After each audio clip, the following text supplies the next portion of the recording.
मैं 10वीं फेल व्यक्ति हूं। मेरी मार्कशीट आप देख सकते हो कभी। मैं 10वीं फेल हूं और मेरी पढ़ाई लिखाई में कोई रुचि नहीं थी, मन ही नहीं लगता था। बुद्धि बहुत मोटी, बहुत ठस बुद्धि थी। मैं तुम्हें एक बड़े बूढ़ों की सेवा का चमत्कार बताना जा रहा हूं। लेकिन मेरा मन इन बड़े बूढ़ों की सेवा में बहुत लगता था। मेरे खुद के बाबा थे, मैं उन्हें साइकिल पे बैठा करके और जहां वो कहते थे वहां ले जाता था, साइकिल पे बैठा करके। वो कहते थे वहां सत्संग में चलना है, मैंने चलो बाबा। बोले वहां चलना है, मंदिर पे चलना है, मैंने चलो बाबा। बोले वहां कथा है रही है फलानी जगह, मैं चलो बाबा। तो मैं और मेरे बाबा साइकिल पे बैठ के कथा सुनने जाते थे। वो मुझे फ्री में मिल जाती थी क्योंकि मैं ड्राइवर बन जाता था, और उनके बहाने से मुझे साइकिल चलाने को मिल जाती थी। बचपन में बच्चे को बाजमाने में साइकिल का बड़ा शौक रहता था। अब तो बालकन साइकिल भी स्वादित हो रही है, मैंने मोटरसाइकिल नहीं 4 व्हीलर चाहिए। बाकन तो मोटरसाइकिल मिल जाए तो समझ लो परमात्मा मिलो को। अब क्या जरूरत है परमात्मा की है? तो मैं बता रहा हूं आपको, मेरी न तो बुद्धि है, न मेरी पढ़ाई है, न मेरी कोई तपस्या है, न मेरी कोई साधना है। मेरे जीवन में एक ऐसा चमत्कार हुआ, मैं आज आपको बता रहा हूं। एक बार, कई बार मैंने बताया भी है। मैं साइकिल सीख रहा था, तो हुआ क्या, मैं साइकिल सीख घर से चुरा के ले जाता था, और जब सीख रहा था तो मुझे एक पेड़ के नीचे और एक बूढ़ी मैया मैंने देखी, और वो हाँप रही। मैंने जैसे देखा तो मैंने साइकिल ठाड़ी करी, मैंने की पाँव छुए, मैंने की अम्मा राम राम। बड़े बूढ़ों का आशीर्वाद लेने का मुझे बड़ा शौक था, और वो आशीर्वाद कभी व्यर्थ नहीं जाता, ये मेरा स्वयं का दावा है। आशीर्वाद कभी बड़े बूढ़ों का व्यर्थ नहीं जाता। मैंने पाँव छुए और वहाँ ने दोनों हाथ में सिर पर रख दे। बेटा तू कहाँ से आएगा? कुआ लाला। मैंने अपना परिचय दिया, मैं फलाने नगरा को फलाने को छोड़ा हूँ। अच्छा। मैंने कहा अम्मा यहाँ कहीं बैठी आप? बोली मेरी सांस फूल रही है और मैं बाजार जा रही। माँ काऊ ने बताइए कैंप लगे हुए डॉक्टर न को और दवा देते हुए। मैं छोरा तो मुझे दिखावत ना, और छोरन पे पैसों की कमी नहीं। दुख की बात बता रहा हूँ, छोरन पे न पैसों की कमी, न ताकत की कमी। 3 छोरा और नाती और डोकरी मरासू। मैंने कहा अम्मा चलो मैं दिखा लाऊं तुम्हें। मैंने बैठो, मैंने साइकिल पे बिठाई और उन्हें ले गया।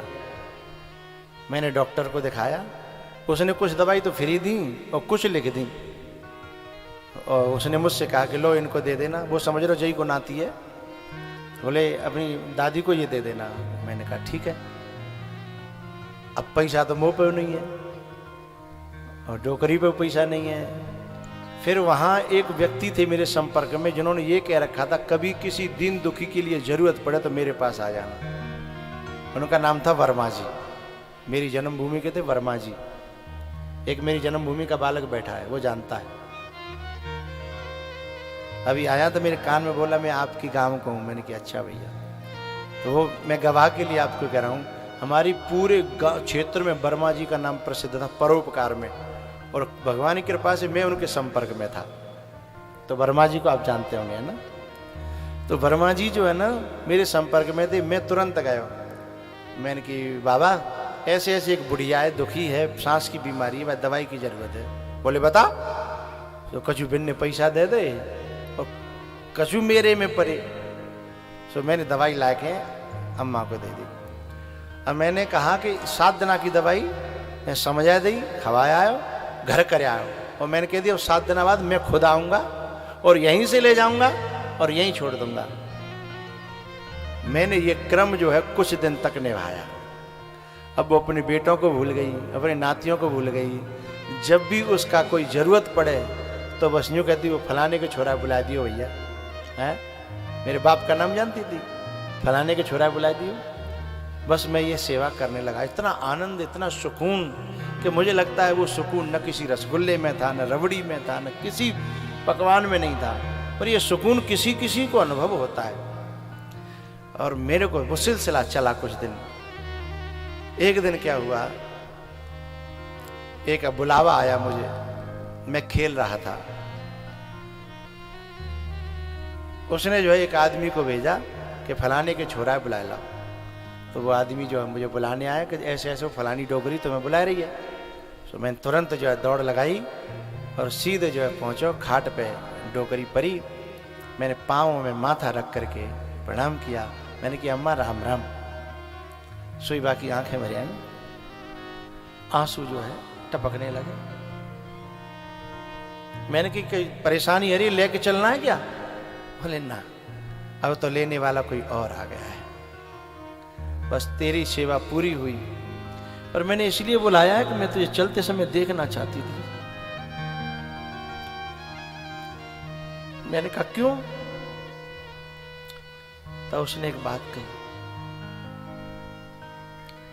कि इस धरती पर ऐसे भी लोग होते हैं जिन्हें जन्म दिया जाता है और वो सेवा नहीं करते, और ऐसे भी लोग होते हैं जिनसे कोई रिश्ता नहीं होता और वो सेवा कर सकते हैं। मैंने कभी सोचा नहीं था। उसने दोनों हाथ अपने मेरे माथे पर रखे और बोली, तैने मेरी सेवा करी, मेरा आशीर्वाद है, मैं अब जा रही हूं, मेरा आशीर्वाद है, एक दिन तेरे पीछे भीड़ ही भीड़ होगी, तू जहां जाएगा।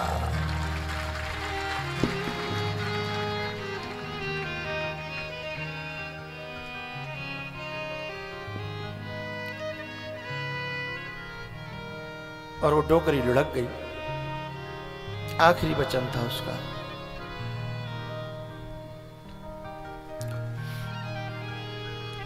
मैं तो सोच भी नहीं सकता, मैं तो फौज की भर्ती देखता था कि कौने का सिपाही भाई बन जाऊंगा तो जीवन कट जाएगा, पढ़ाई लिखाई बुद्धि नहीं चलती थी। लेकिन जब उसका आशीर्वाद मिला, ऐसे संयोग बने, ऐसे संयोग बने, और आप सब लोग जानते हैं कि उसका आशीर्वाद ऐसा संग रहता है कि मैंने मनोना के बेहड़ में कथा करी, जहां दूर दूर तक गांव नहीं, वहां भी भीड़ का पार नहीं था।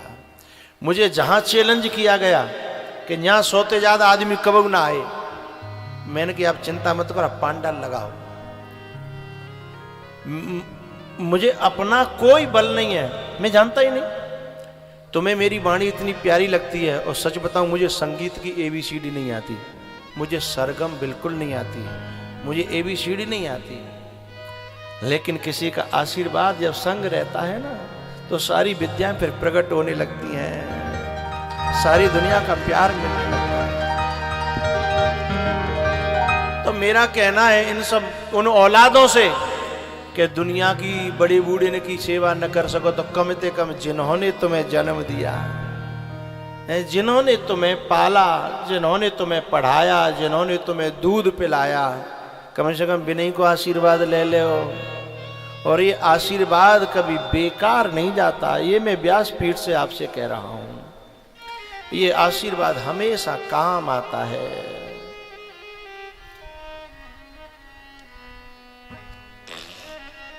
जिनने तुमको जन्म दिया,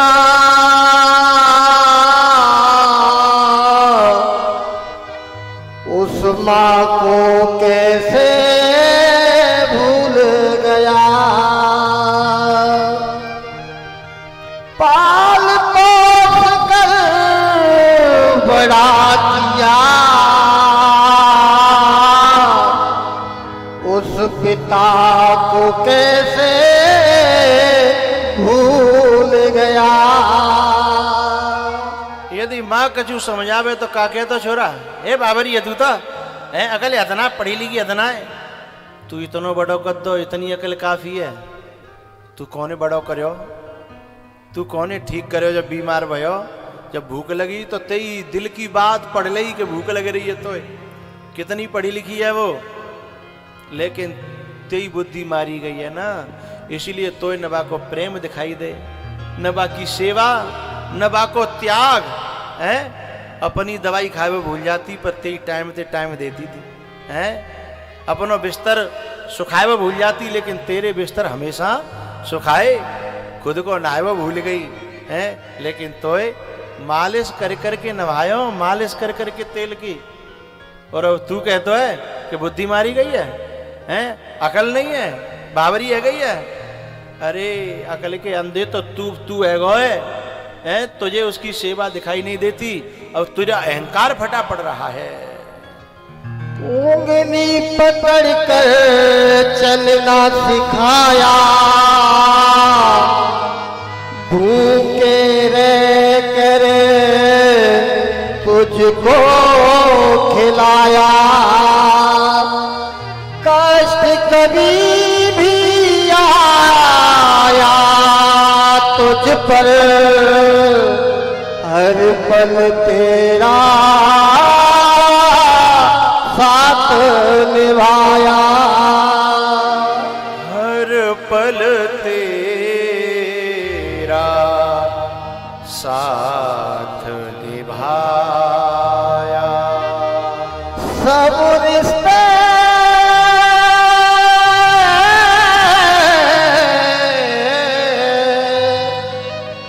सब रिश्ते मिल जाएंगे जग में, ऐसे नहीं मिलेंगे मात पिता,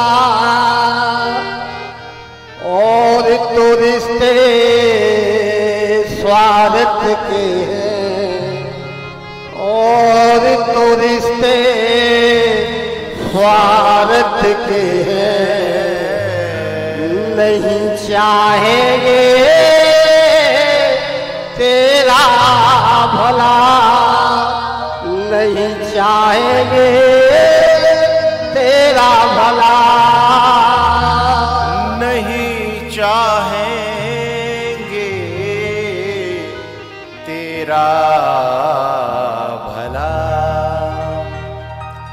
ये माँ तो जिस मंदिर में जाती है अपने लिए कुछ नहीं मांगती, मेरा छोरा बढ़ जाए, मेरा छोरा बड़ो हो जाए, मेरा छोरा पढ़ जाए, मेरे छोरा की नौकरी लग जाए, मेरे छोरा को ब्याह हो जाए, ब्याह होगा तो बालक है जाए। अरे पूरी जिंदगी मंदिरों में तेरे लिए ही डोली है, तेरे लिए। अरे मैंने तो आज तक जितनी माएँ देखी है ना, वो तो काऊ माँ ने न्यो ना कही कि बाबा मेरे लिए जे है जाए, आज तक काऊ माँ ने ना कही मेरे बेटा को जे है जाए, मेरी बहू को जे है जाए। मैंने ऐसे ऐसे बाप देखे हैं कि अपने बेटा के लिए कोट और पैंट और जूता लेके आ रहा हो, और कोट पैंट जूता बालक के देखे, और जैसे ही बाने घर में आके अपना कुर्ता उतारे हो, सब भीतर की बनियान पीठ पे थे पूरी फटी फटाई, पूरी पीठ दिख रही। और छोरा के लिए का लायो कोट पैंट और मुंडा जूता, अपनी पनैया कम से कम 3 जगह से गठी गठाई है, और छोरा के लिए खुद के लिए कबू साइकिल ना ली, और छोरा के लिए। और ऐसे दानी और दातार और निस्वार्थ सेवा करने वाले, और पता है बड़े बूढ़े तो बुढ़ापे में यूं ना कहते कि मेरी सेवा करे, वे तो यूं कहते हाथ पांव चल रहे हैं, बस तुम ठीक रहो, ने को बोलो ठीक है ठाक, ने भैया प्यार ते रह लो, मेरे पास बैठ लो करे, ने 2 मिनट बतरा लो करे, है इतनी में भाई तो हाथ में भर जाते हैं। बड़ी बूढ़ी ने को कहवो जी है, लेकिन भाई तो जहर लगता है। ससुरारे पियार भाई जब ते रिपुरूप कुटुंब भये तब ते। ये जो नई नई बहुएं आती हैं ना, और वो जब अपने पति को बार बार कान पे लगी रहती हैं कि न्यारी होनो न्यारी होनो न्यारी होनो, उन ऐसी बहुओं को नरक में भी जगह नहीं मिलती, ध्यान रखिएगा। जो बहू अपने बेटा अपने पति को उनके माँ बाप से दूर करती है, माँ की कोख में पले हुए, माँ की गोद में बड़े हुए, माँ के दूध से परिपुष्ट हुए उस बालक को जब माँ से छीनेगी ना, तो काउदना तेरा भी बच्चा यमराज तेरी गोद से छीन करके ले जाएगा। किसी माँ से बेटे को दूर करने वाला, और फिर वो कहे कि मैं सुख से रह लूं, ना ना ना, ना। इसलिए वो बहू आदरणीय है, वो बहू सम्माननीय है, वो बहू वाकई सराहनीय है। मैं जो घर में आकर के कहे कि मैं तो माँ बाप की सेवा करूंगी, खेत का हुआ लेना हो तो ले लो, जमीन का हुआ लेनी हो तो ले लो, मकान का हुआ लेना हो तो ले लो, मेरे हिस्से में माँ दे दो और मेरे हिस्से में बाप दे दो। ऐसी बहुओं को मैं प्रणाम करता हूं, सराहना करता हूं। बहू नहीं है वे, देवियां हैं। बहू नहीं है, लक्ष्मी है।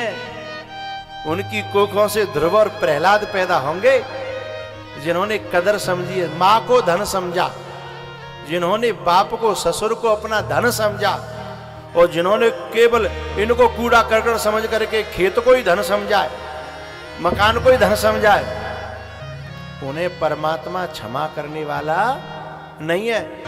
तो उन बहुओं से मैं प्रार्थना करना चाहता हूं, किसी से किसी का बेटा मत छीनना, किसी से किसी की मां को दूर मत करना।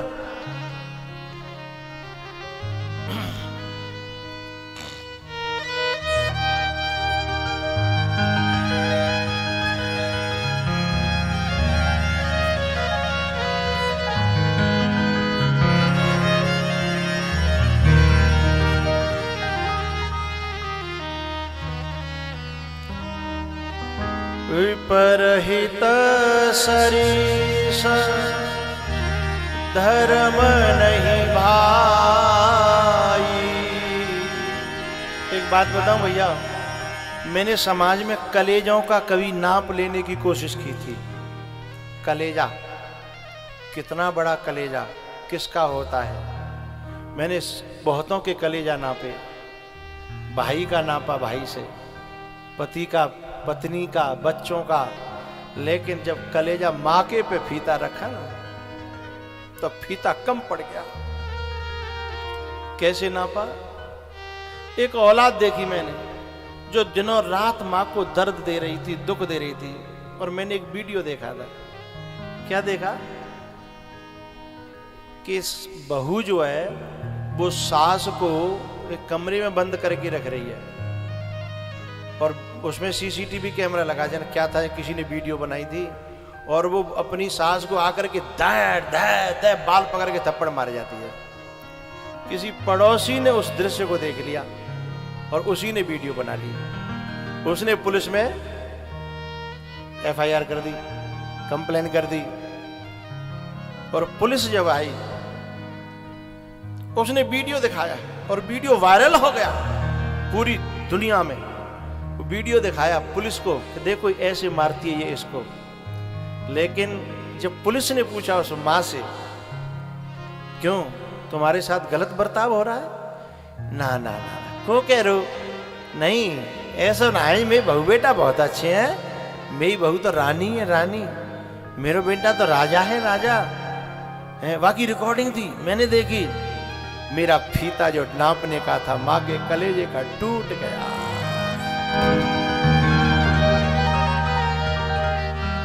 अपने बुरे से बुरे बेटे को भी ये न कह पाई कि मेरा बेटा खराब है। बुरी से बुरी बहू को भी, क्यों, जिन्हें पुलिस पकड़ जाएगी तो जिन्हें दर्द होगा, ये पकड़े जाएंगे, जिनकी बुराई होगी, जिनकी बदनामी होगी, है इतना बड़ा कलेजा किसका हो सकता है।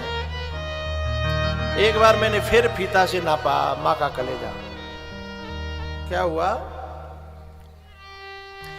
बेटा और बहू 15 साल के छोड़ के चले गए, और ये मर रहे हैं कि जी रहे हैं, जबकि माँ ने अपने सब बेच बाच के लगाया था बेटा की पढ़ाई में, और पढ़े के बाद मां लव मैरिज कर ली, माँ से नाता तोड़ दिया, 15-20 साल रह गए। लेकिन पता हो माँ क्या कहती है भगवान के दरबार में जाके, हे प्रभु मेरा बेटा है ना, जहां रहे सुखी रहे, ऐसे बेटा के लिए ऐसी दुआ करना, कोई छोटे मोटे कलेजे की निशानी नहीं हो सकती।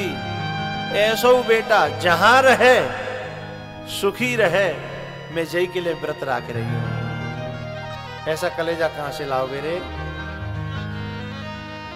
पैसा से मिलेगा? तपस्या से मिलेगा? नहीं मिलेगा, क्योंकि इस कलेजे में, मां के कलेजे में परमात्मा बसता है, ईश्वर का निवास होता है।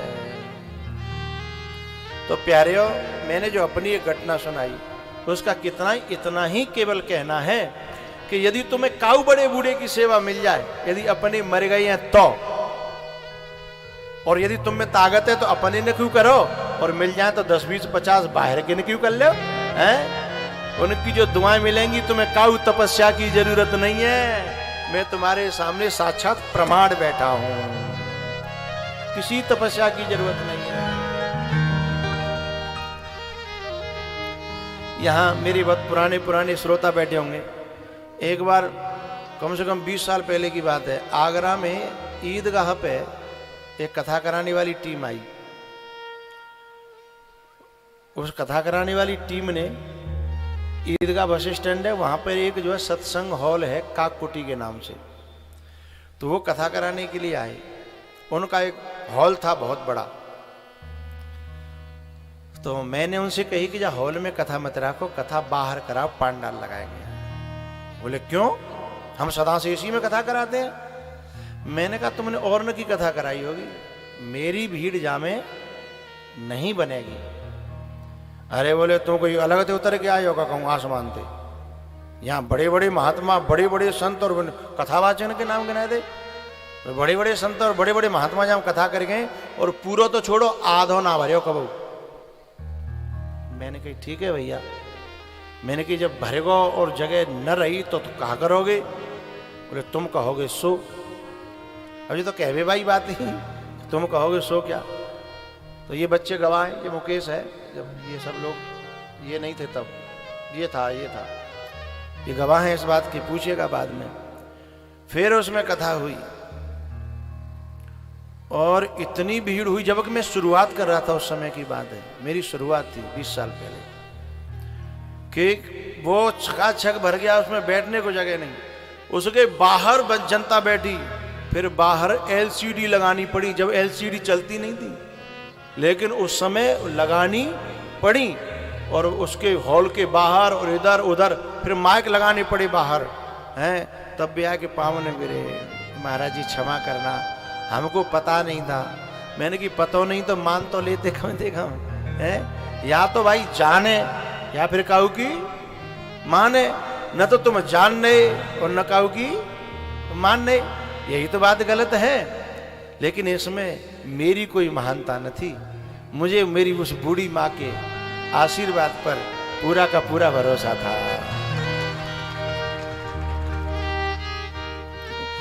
एक बार कथा हुई भजाई में, भिंड जिला में भजाई थी, बेहड़ में कथा थी। उसने भी एक छोटा सा टेंट लगाने की बात कही। फिर वो टेंट ढोते ढोते ढोते ढोते थक गया, हाथ जोड़ गो महाराज क्षमा करो। इसमें मैं आशीर्वाद की बात बता रहा हूँ, ये एक आध बैठे हैं श्रोता वहाँ के हैं, वहाँ भी गए थे। तो ये केवल आशीर्वाद ऐसी चीज है, इसमें न तपस्या काम करती है, न साधना काम करती है, न कोई चतुराई काम करती है? जब मैं दुनिया से चलूं तो ये दौलत मेरे साथ रख देना, दिल तक बात जाएगी, तैयार हो जाओ तालियों के लिए। जब मैं दुनिया से चलूं तो ये दौलत मेरे साथ रख देना, पैसा वाली नहीं, सोना वाली नहीं, जमीन वाली नहीं। जब मैं दुनिया से चलूं तो ये दौलत मेरे साथ रख देना। हे मेरे बुजुर्गों, मेरे सर पर बस अपना हाथ रख देना।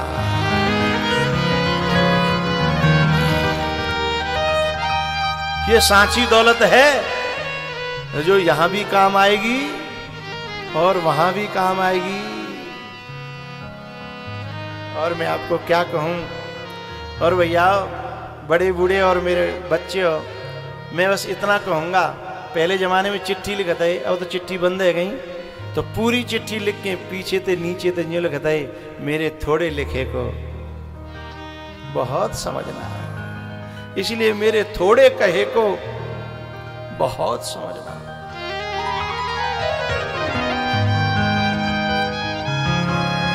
सौभाग्य लुट रहा है, पर कोई लूट बजाने तो, क्योंकि सेवा बड़े बूढ़े घर घर दुखी हैं। अरे बिन की औलाद ना करी तो तुम कर ले, तुम लूट ले, लूटो ना जा रहो है। जब तक जो शरीर है, जो उम्र है, जो अवस्था है, जितना लूट हो जाए सो लूट ले और फिर ही लूट रहो है। अरे तनते ही सेवा कर ले, मनते सेवा कर ले, और भगवान ने दया हो तो धनते सेवा कर ले।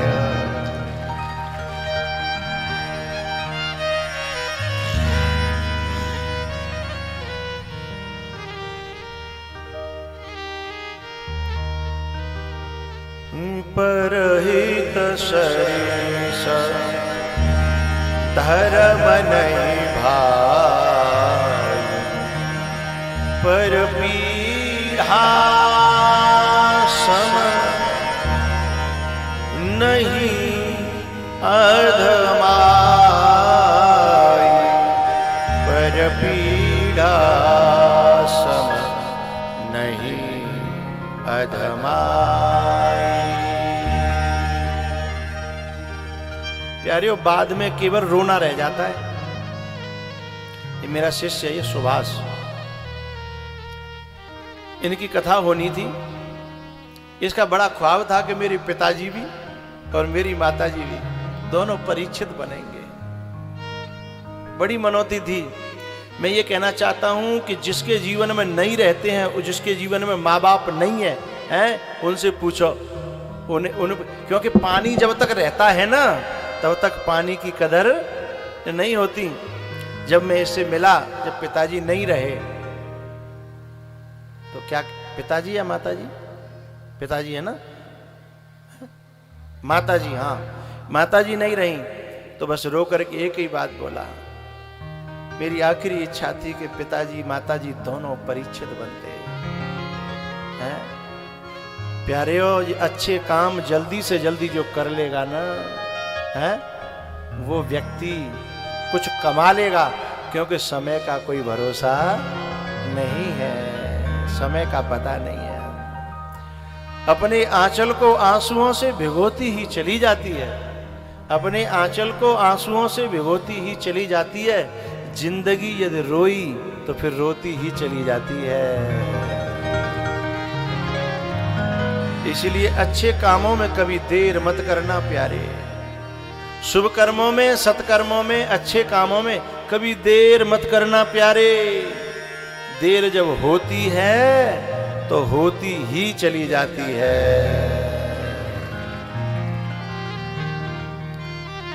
भैया, बात इस पे चली थी कि जीवन परमात्मा का दिया हुआ है और हमने झोंक दिया संसार के लिए, हमने दुनिया में झोंक दिया।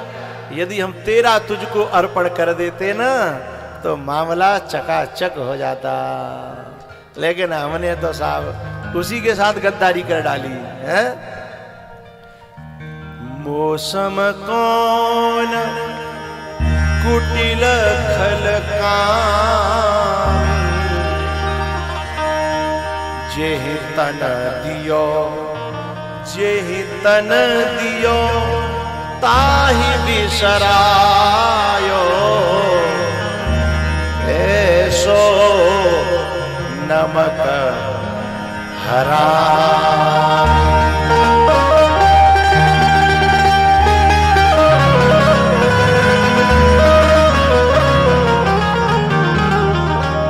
हमारे जन्म के दाता दो हैं, एक तो माता पिता और एक जगत पिता। ये दोनों का दिया हुआ जीवन है और हम दोनों के साथ ही गद्दारी कर देते हैं। इसलिए जन्म जन्म का अपना भविष्य नष्ट कर लेते हैं।